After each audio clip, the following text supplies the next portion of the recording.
अनंत चतुर्दशी व्रत कथा। बोलो गणेश भगवान की जय। बहुत समय पहले सतयुग में सुमंत नाम के एक तपस्वी ऋषि रहते थे।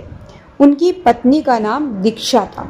उन्हें एक पुत्र और एक कन्या हुई। पुत्र का नाम औदुंबर और कन्या का नाम सुशीला था।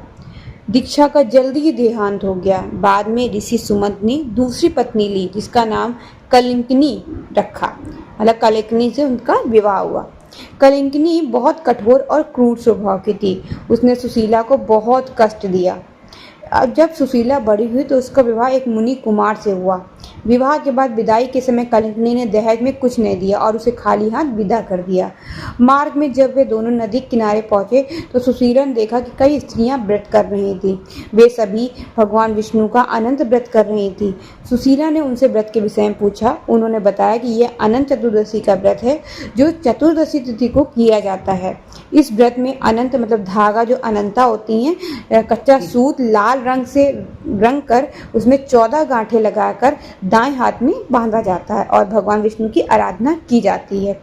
सुशीला ने वही व्रत विधि पूर्वक किया। भगवान विष्णु की कृपा से उसके जीवन में सुख समृद्धि आ गई।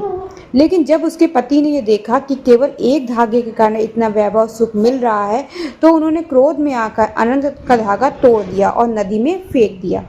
इसके बाद उनके घर में दरिद्रता और संकट आ गया। तब सुशीला ने अपने पति को समझाया और भगवान अनंत की महिमा बताई। पति को अपनी भूल का एहसास हुआ और दोनों ने मिलकर पुनः श्रद्धा भाव से अनंत व्रत करना शुरू कर दिया। कुछ ही समय में उनकी सारी विपत्तियां दूर होगी और जीवन में सुखमय हो गया।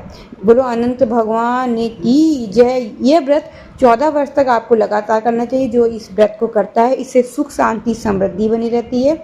इस दिन भगवान विष्णु की पूजा होती है। अनंत सूत्र 14 गांठ वाला धागा का पूजन और हाथ में बांधने की परंपरा है।